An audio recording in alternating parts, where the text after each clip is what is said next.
오늘 하나님께서 우리에게 주시는 말씀은 요한복음 2장 1절에서 11절 말씀까지입니다.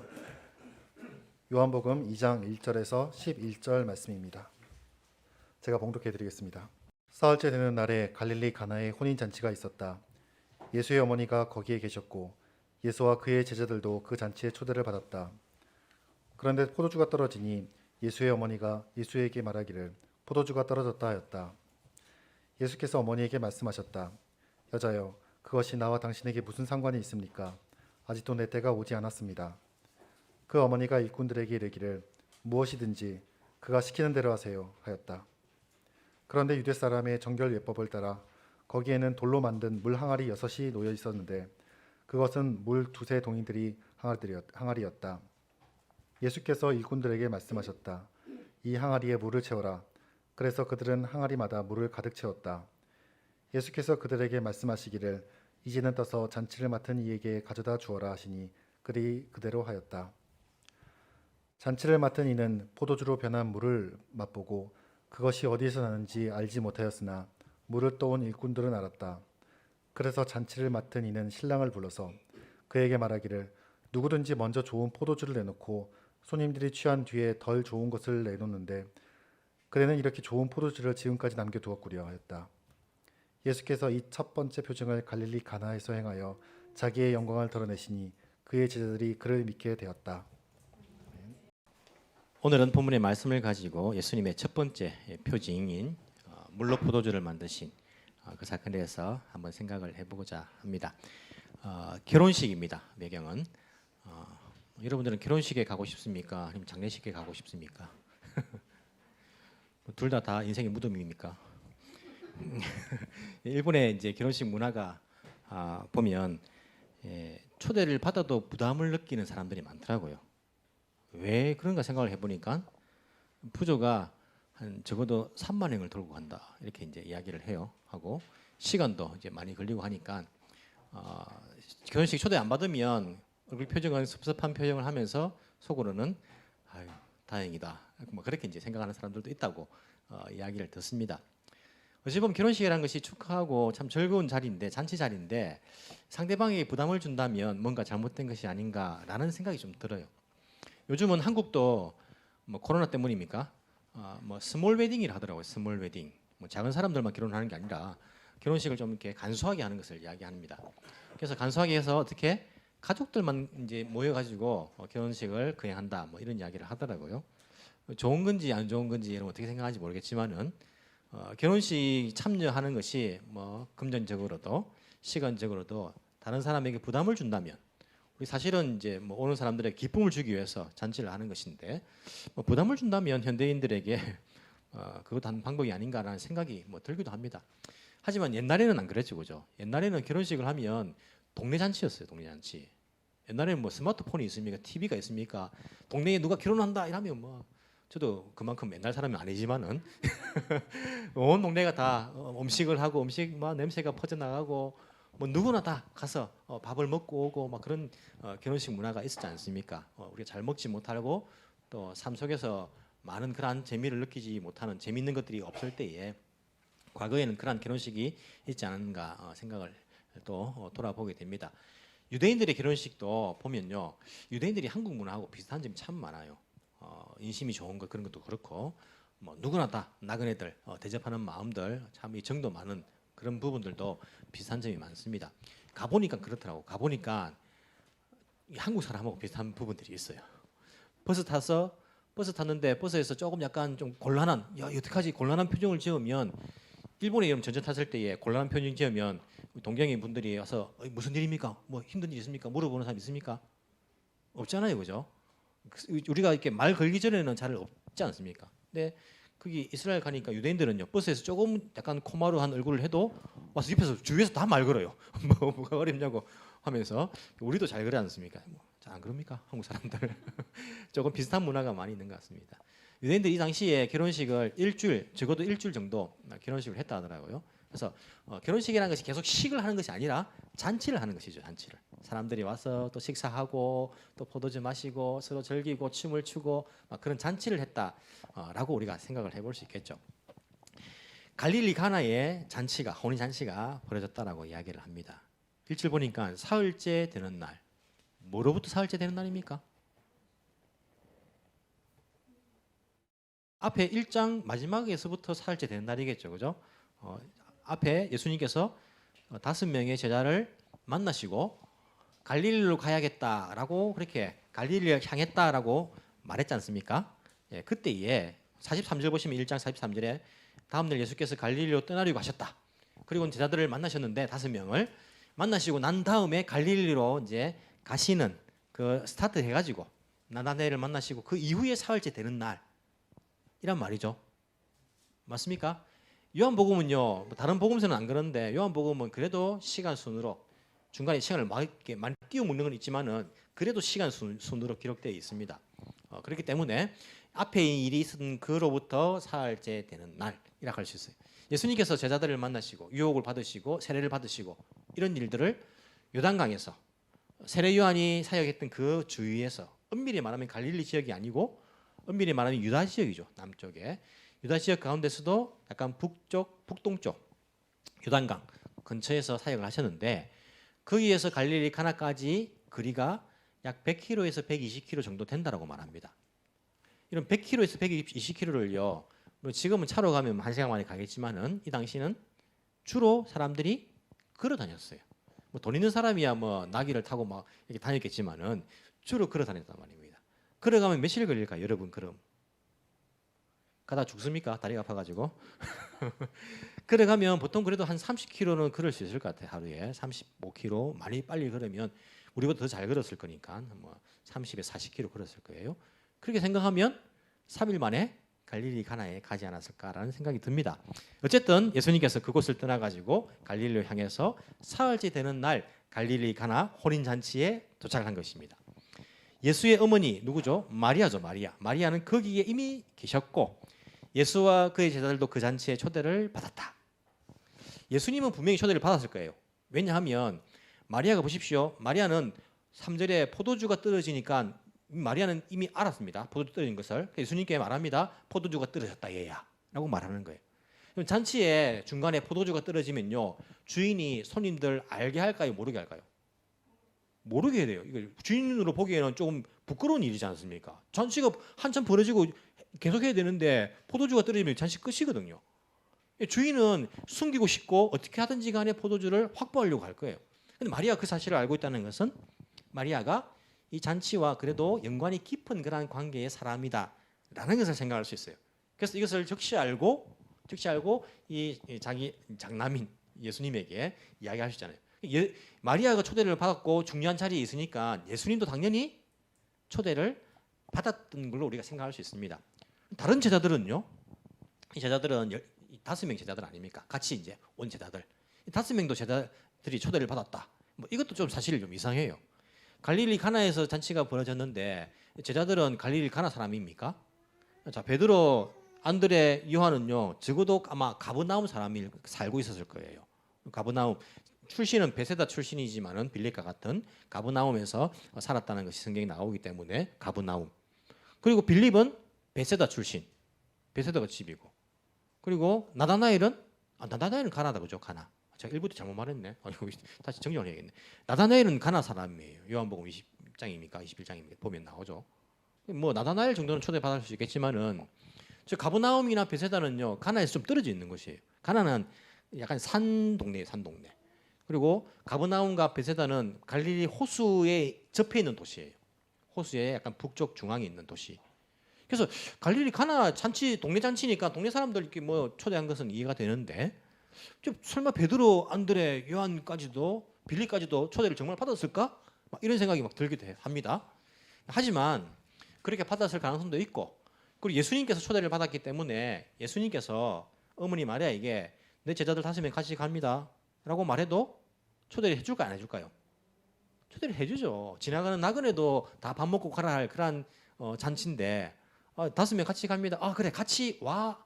이게 이제 초대가 되는 겁니다. 같이 오는 것도.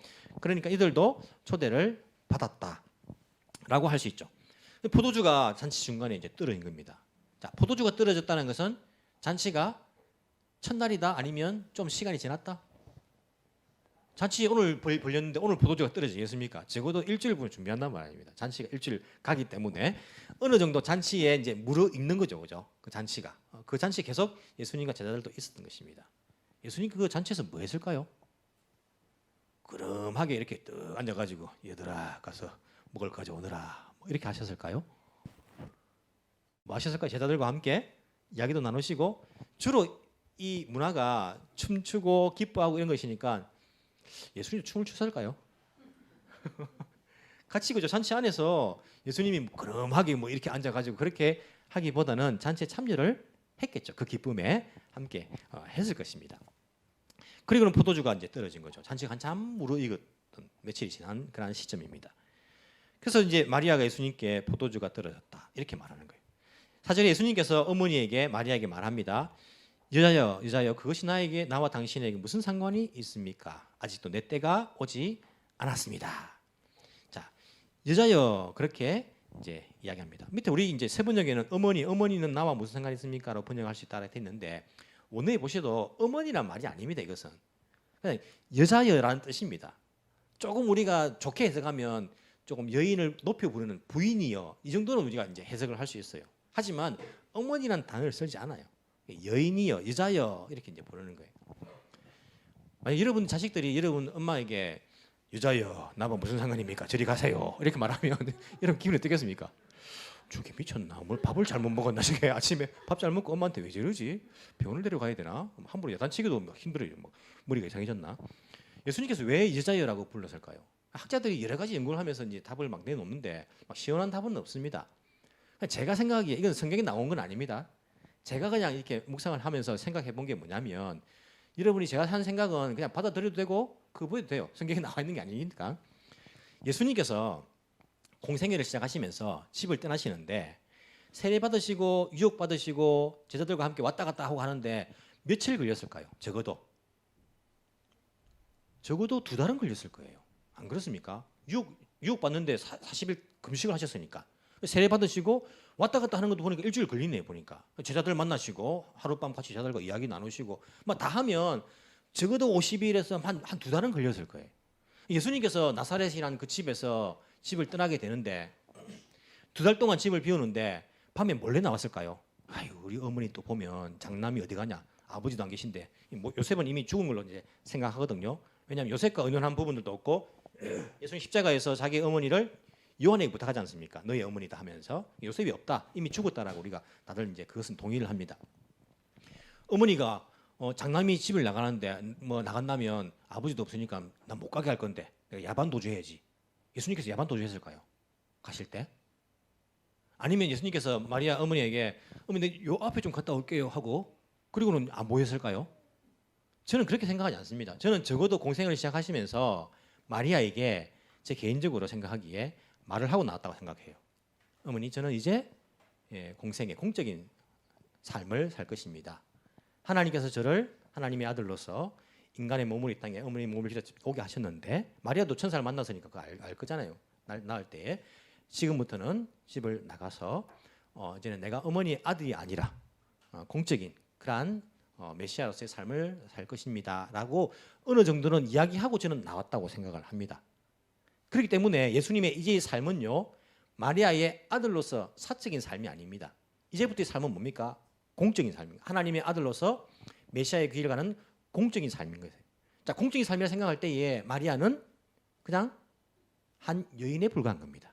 그렇게 보면 그렇기 때문에 예수님께서 그렇게 불러도 마리아가 이놈 시키지 뭐 엄마 보고 지금 뭐 여인이 뭐냐 이런 말이 안 나와요. 오히려 뒤에 보면 그 종들에게 이분이 시키는 대로 해라라고 이야기해요. 그렇기 때문에 여인이여라고 부르는 것이 제가 보기에는 큰 무리가 없다. 제가 제 모교회가 한국 가면 있는데 서명교회라 부산 서명교회라고 부산에 있는데 그 교회에 제 어릴 때부터 다녔습니다. 다니는데 뭐 장로님들, 권사님들 계시고 우리 선배님들 다 이제 뭐 계시 선배님들이 보니까 이제 장로님도 다 되셨더라고. 그럼 제가 이제 뭐 이렇게 한 번씩 모교회를 방문하면요, 영건아 이렇게 이제 이름을 부르잖아요. 후배고 또 어릴 때부터 자식 같은 그런 이제 뭐 나이니까. 제가 목사가 딱 되어가지고 또 선교사로 나와가지고 이제 제 모교회에 가서 설교할 때가 있습니다. 가면요 만나면 그렇게 부모님하고 나이 비슷한 그런 장로님, 은퇴하시는 장로님들이 저보고 뭐라 부를까요? 영건아 이래 부를까요? 목사님 부른단 말입니다. 같이 밥 먹으러 식당 내려갑니다. 그러면 거기는 밥 먹는 자리니까 어이 영건아 이렇게 부를까요? 아니요, 목사님이 부르더라고요. 공적인 자리에서 공적인 그러한 호칭을 불러 주시더라고요. 아니 사적으로 봐도 하나님께서 세우신 사역자인데 그러면 안 됩니다 하면서 제가 편하게 부르십시오 해도 목사님이라고 불러요. 나이가 어머니하고 아버지하고 같은 연세의 분들이. 이와 같이 예수님께서 공적으로 이제 메시아의 사역 공생애를 가시면서 마리아에게 여자여라고 부르는 것은 제가 보기에는 전혀 문제가 없고 이해가 안 되는 부분이 아니다라고 저는 생각을 합니다. 그렇게 하십니다. 그자 그 마리아가 5절에 보시면요. 그래도 마리아는 일꾼들에게 이렇게 말합니다. 무엇이든지 그가 시키는 대로 하세요. 그건 누굽니까? 예수님. 무엇이든지 그가 시키는 대로 하세요. 이게 뭔가 마리아가 들은 게 있다 그죠? 이게 믿는 구석이 좀 있는 것으로 보입니다. 하세요라고 말합니다. 그런데 유대 사람의 정결 예법을 따라 거기에는 돌로 만든 물 항아리 6이 놓여 있었는데 그것을 물 두세 동이들이 항아리였다. 무슨 말인지 모르겠다 그죠? 얼만큼 들어간지도 모르겠고 돌로 물 항아리를 이렇게 입구에 만들어 놓습니다. 왜? 정결 의식이 있어요. 정결 의식. 이것은 손을 씻기 위한 위생적인 것만 생각하는 것이 아니라 전통이에요. 전통. 유대인들의 전통. 이것은 반드시 지켜야 될 그러한 예식이 예식. 제이란 말이에요. 예배를 드리듯이 이렇게 꼭 지켜야 될 전통이에요. 밥을 먹기 전에 식사하기 전에 식사하고 난 다음에 그들은 손을 씻는 그런 전통이 있습니다. 그것을 위해서 물 두세 통이들이 항아리라 이렇게 말하는데 학자들이 연구하기를 약 120리터 들어가는 항아리예요. 120리터면 감각이 잘 안 오죠. 우리 1층에 가시면요 물통이 있는데 한 박스에 12리터 들었습니다. 한 박스 6개가 들었어요. 2리터짜리가. 그럼 몇 박스입니까? 그 10박스가 들어가는 물통이라 생각하시면 돼요. 우리가 한 달에 한 20박스, 30박스 주문하거든요. 그 10박스가 들어가는 물통 6개가 있는 겁니다. 물이 많이 들어가겠죠. 그런 물통 6개가 놓여 있었어요. 예수님께서 일꾼들에게 말합니다. 이 항아리에 물을 채우라. 그래서 그들은 항아리에 물을 가득 채웁니다. 예수께서 그들에게 다시 말씀하십니다. 이제는 떠서 누구에게 갖다 주랍니까? 손님들에게? 아니요. 잔치를 맡은 이에게 갖다 주어라. 즉 뭐냐면 우리 결혼식에 보면 사회 맡은 사람이 있고 주례 맡는 사람이 있고 맡은 사람이 있잖아요. 누가 그 전체적인 관리를 합니까? 예식장에 그 전체 진행을 맡은 담당자가 있어요. 한국에 보면 예식장이 그죠? 그 사람이 그 드레스도 펴주기도 하고 들어가세요 어머니 불 켜세요 다 하지 않습니까? 일본식으로 말하면 칸지랍니까? 칸지? 이렇게 행사가 있으면 그 전체 이제 주관하는 간사 역할을 하는 사람이 있는 것처럼 이 당시에 잔치 전체를 주관하는 잔치를 맡은 이가 있습니다. 그 잔치를 맡은 사람, 그 책임을 맡은 사람에게 그것을 종들에게 가져다 주어라 이렇게 말했습니다. 그들이 그대로 한 거죠. 시킨 대로. 9절에 잔치를 맡은 사람은 포도주로 변한 물을 맛보고 이게 물입니까? 포도주입니까? 이미 포도주로 변했죠. 그죠? 맛보고는 그것이 어디에서 났는지 알지 못하죠. 하지만 물을 떤 일꾼들은 알았겠죠. 자, 그러면 여러분이 만약에 잔치를 맡은 주관하는 책임자입니다. 이 종들이 이렇게 또 와가지고 포도주라고 이렇게 맛있는 포도주가 포도주 다 떨어져 가는데 어디서 이 맛있는 포도주가 하면 여러분이 잔치를 맡은 사람이라면 제일 먼저 어떤 반응을 보이겠습니까? 나 혼자 먹어야지. 어떤 반응을 보이겠습니까? 그 물돈 종들한테 저 같으면 물어볼 것 같아요. 어디서 났느냐? 이게 보통 일반적인 반응 아닙니까? 누구라도 그럴 것 같아요. 종들이 또 왔습니다. 이게 포도주가 야 어디서 났느냐 물어볼 것 같아요. 그럼 여러분 종들이라면 뭐라 대답할 것 같습니까? 안 가르쳐줘. 야 그러지 궁금하지 그렇게 하겠습니까? 종이라면 사실대로 말할 거예요. 예수는 아마 다 알고 있었을 거예요. 잔치에 하는 사람들. 이제 요셉 집안의 제 장남 예수 이때까지 기적 한 번도 일으킨 적도 없으니까 메시아인지도 모릅니다. 그냥 동네에 그냥 형이고 동네 동생이고 막 그런 이제 위치였겠죠. 예수가 우리에게 이 물을 떠가지고 당신에게 가져다 주라고 해서 가져다 준 겁니다라고 말했을 거예요. 자, 그럴 때에 이 잔치를 맡은 사람이 뭐라고 종들에게 이야기했을까요? 오, 신기하네. 예수 데리고 와봐라. 아니면 예수한테 가든지. 만약에 그 사실을 믿었다면 그렇게 했을 거예요. 하지만 잔치를 맡은 사람은 어떻게 했을까요? 말도 안 되는 소리 하고 있네. 무슨 말이냐? 야, 물을 떠왔는데 포도주, 정신이 이상한 거 아니냐? 무슨 소리냐? 예수가 그걸 떼다 줬다 해가지고 포도주 될 일이 있냐? 말도 안 되는 소리 하지 말고 누구를? 신랑 불러온다. 신랑. 안 믿으니까 신랑을 불러오는 거예요. 안 믿으니까. 예수께서 그것을 만드셨다는 것을 안 믿으니까 종들은 알더라. 종들이 이야기를 했겠죠. 뭐 비밀도 아니고 시킨 대로 그냥 물어보는데 있는 그대로 이야기했을 거예요. 하지만 잔치를 맡은 사람은 자기 상식으로는 납득이 안 되는 겁니다. 이해가 안 되는 겁니다. 그러니까 이해가 되게 누구를? 신랑을 불러라 라고 이렇게 이야기합니다. 그래서 잔치를 맡은 이는 신랑을 불러서 그에게 신랑한테 말하는 거예요. 뭐라고 말합니까? 누구든지 먼저 좋은 포도주를 내놓고 손님들이 취한 뒤에 덜 좋은 것을 내놓는데 그들은 이렇게 좋은 포도주를 지금까지 남겨두었구려. 신랑이 아무 말 안 하고 있는데 자기가 자기 생각대로 말하는 거예요. 신랑이 그걸 남겨두었습니까? 아니에요. 근데 이 잔치를 맡은 사람은 예수가 물로 포도주를 맡았다고 이야기하는 것을 이건 말도 안 되는 이야기니까 자기 생각을 가지고 이야기하는 겁니다. 신랑을 불러놓고 야, 너 어디에 숨겨놨냐 어디에? 다른 사람들은 취하고 난 다음에 안 좋은 포도주를 마지막에 내는데 너는 어디서 이렇게 좋은 것을 마지막까지 숨겨놨느냐? 라고 말했어요. 그 뒤에는 이제 안 나옵니다. 신랑도 이제 그렇게 말했겠죠. 그런 적 없는데요. 남긴 적 없는데요. 나 모르는 포도주인데요.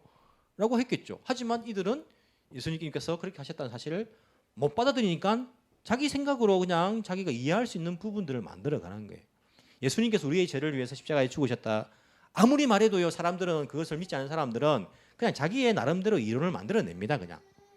누가 우리 죄를 위해서 우리가 왜 죄 용서 받아야 되는데 예수님을 안 믿는 거예요. 사실대로 말해줘도 그것을 받아들이지 않는 겁니다. 왜? 자기 상식에 그것이 이해가 안 되기 때문에 용납이 안 되기 때문에 이런 잔치를 맡은 사람하고 똑같은 그런 세상 가운데 우리는 살아가고 있는 것을 볼 수 있습니다.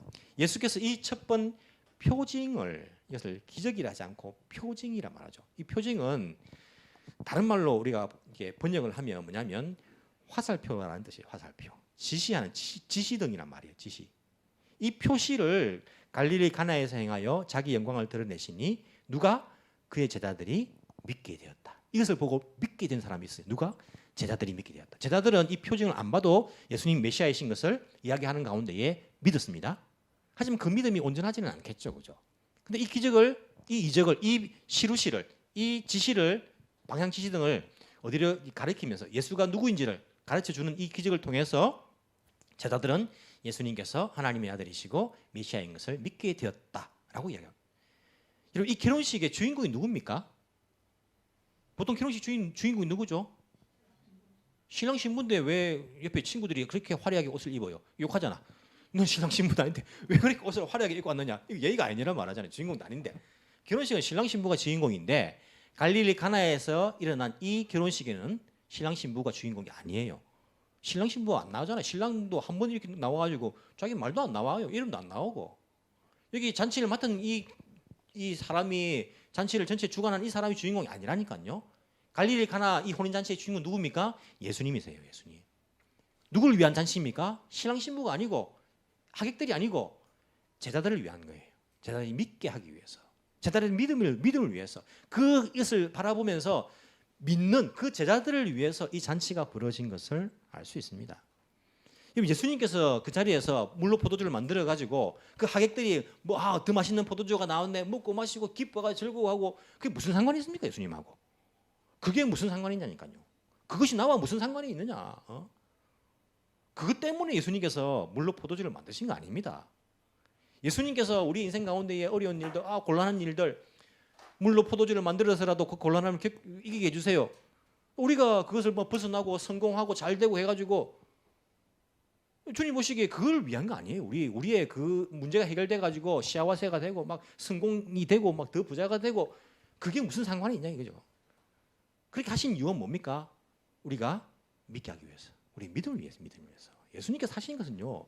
그것을 믿게 하기 위해서 제자들이 믿음을 위해서입니다. 그 잔치에서 부어라 마셔라 즐겁고 좋다 더 맛있는 포도주다 이게 상관이 없다니까요. 그것을 위해서 하신 것이 아니라 믿음을 위해서 하신 것임을 우리가 볼 수 있습니다. 첫 번째 기적. 여러분 첫 번째 기적으로서 갈릴리 가나에서 예수님께서 물로 포도주를 만드신 것은 참 의미가 깊다라고 할 수 있어요. 여러분 구약에 보시면요. 물이 변하여 뭐가 된 적이 있습니까? 물이 변하여 피가 된 적이 있어요. 모세를 통하여서 첫 번째 기적, 그 이스라엘이 애굽을 탈출하기 위해서 말 안 듣는 그 바로의 고집을 끊기 위해서 첫 번째 이적이 무엇이었습니까? 나일강이 피로 변하는 겁니다. 나일강이 피로 변하면 어떻게 됩니까? 모든 생물들이 다 죽습니다. 피는요, 죽음을 상징하는 거예요. 구약 성경에서 제사를 드릴 때에 동물을 잡아서 그 피를 보고 하나님께서 우리 죄를 용서하시는 것입니다. 피는 죽음이에요. 죽음의 상징입니다. 피는 우리의 죄악의 상징 아닙니까? 그래서 죽어야 된다는 거예요. 피가 물이 변하여 피가 죽음이 된 거 아닙니까? 예수님께서 물을 변하여서 포도주로 만드십니다. 포도주는 죽음이 아니죠. 뭡니까? 기쁨의 기쁨,喜び아닙니까?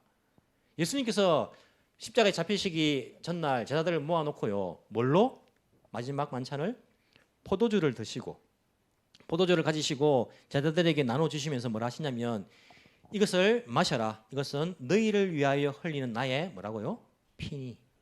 나의 피니. 예수님의 그 피는요. 죽음을 뜻합니다. 우리의 죄 때문에 예수님 죽으셔야 하잖아요. 그 피를 마시라가 아니고요. 포도주를 나눠주시면서 나의 피다. 우리에게는 포도주를 나눠주신다니까요. 뭘? 예수님의 피로 인한 구원의 기쁨을 나눠주신다니까요. 그 생명을 나눠주신다니까요. 물이 변하여 포도주가 된 것은 예수님께서 구약에 상징하는 우리를 위해 희생당하는 그 희생제물, 그 피를 상징하지만은 그 피가 변하여서 우리에게 기쁨을 주시는 그 예수님의 포도주.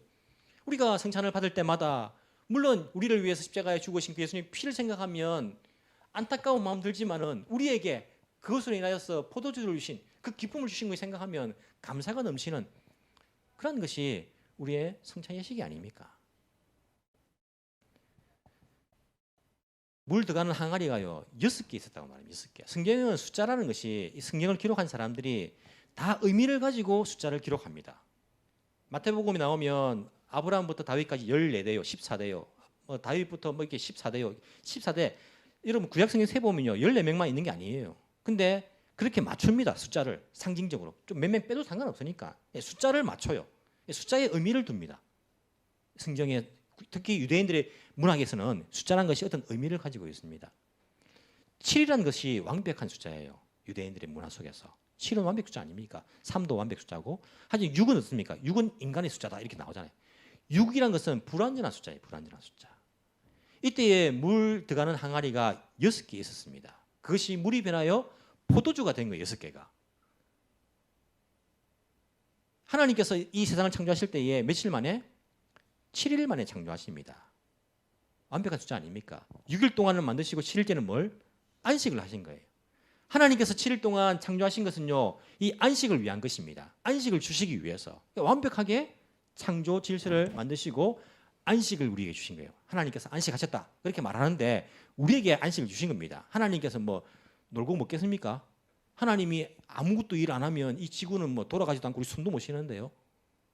하나님이 우리를 위해서 7일째에 쉬시고 그것은 안식을 주셨다라고 할 수 있습니다. 6개 들어가는 6개 그 항아리가 물이 변하여 포도주가 되는데 6개가 아니라 하나만 더 있으면 완벽 숫자 아닙니까? 하나만 더 있으면 좋겠다. 그런 생각이 안 듭니까? 하나가 누굽니까?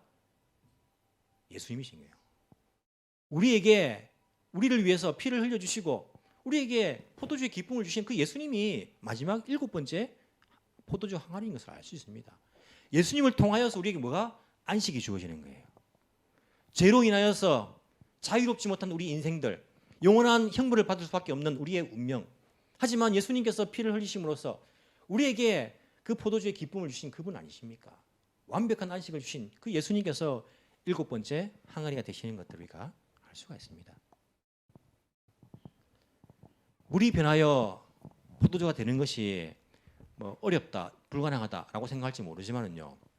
크게 어려운 것은 아닙니다. 예수님 보시기에는. 예수님 편에서 보면요. 사람도 포도 없이 포도주스 만듭니다. 압니까? 가게에 가는 파는 포도주스, 오렌지주스 포도 안 들어있고 오렌지 안 들어있는데 포도주스, 오렌지주스 있어요. 물에다가 뭘 타가지고 포도 맛 화학 성분을 타가지고 오렌지 맛 뭔가를 이렇게 타가지고 포도 없이 포도주스 만들고요. 오렌지 없이 오렌지주스 만들어요. 사람도요. 그런데 여러분 이 세상을 창조하신 예수님께서 물로 포도주를 만드는 것은 너무나 간단한 일입니다. 아니 포도나무를 만드는 게 어렵지 물 가지고 포도주를 만드는 것이 뭐가 어렵겠습니까? 창조주께서 물로 포도주 만드는 것보다 더 어려운 것이 뭐냐면 죄인들을 영원한 생명을 주고 죄 용서를 하고 의인으로 만드는 것이 훨씬 어려운 일이에요. 훨씬 인간의 자유의지도 있고 말도 안 듣고 뿐만 아니라 이 일을 위해서는요 예수님 자신이 십자가에 죽으셔야 되는 거예요.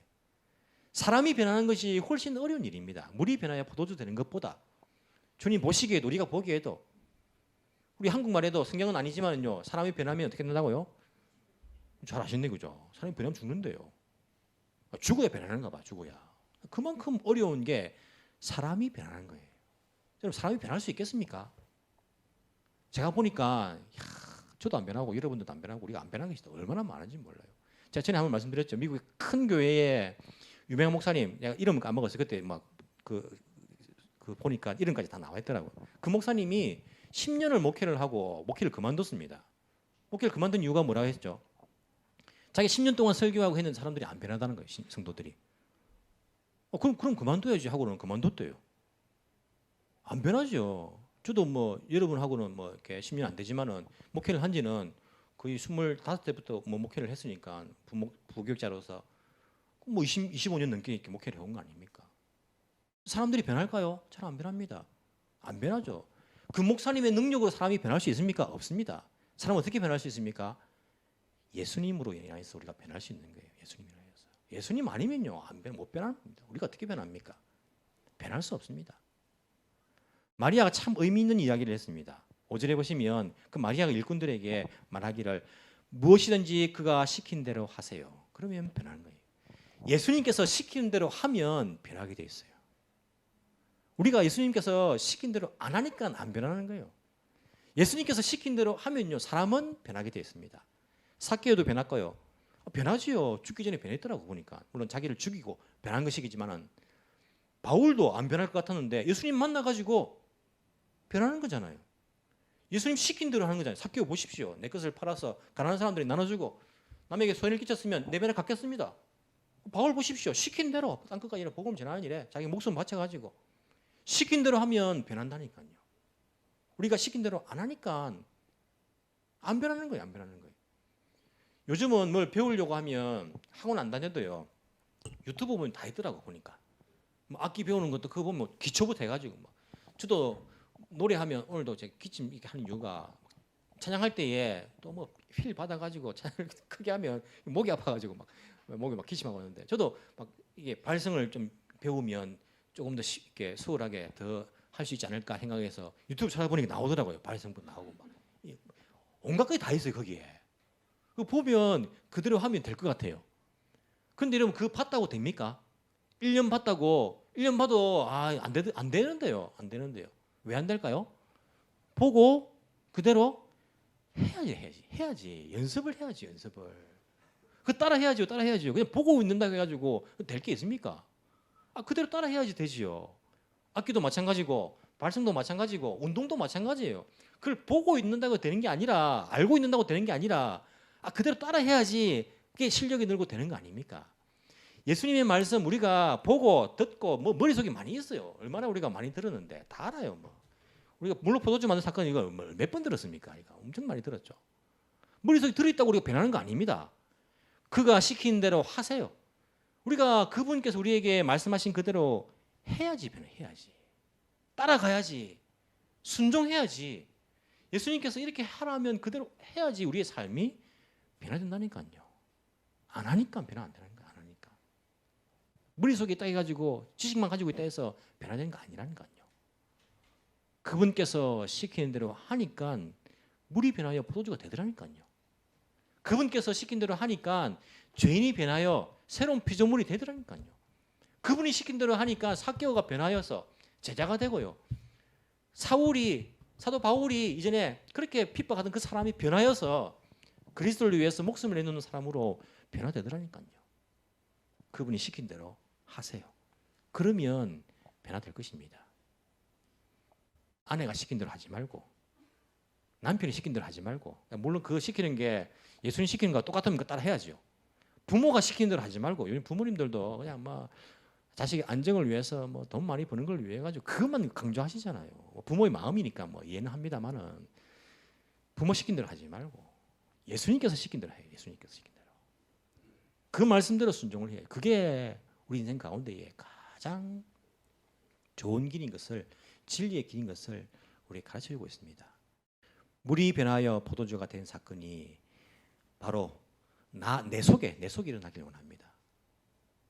그래서 예수님께서 기뻐하시는 그러한 제자의 모습을 이루어갈 수 있는 저와 여러분이 되기를 간절히 소망합니다. 기도드리겠습니다.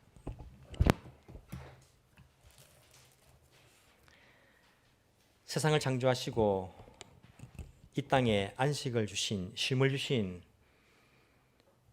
하나님 아버지를 이 시간 찬양합니다.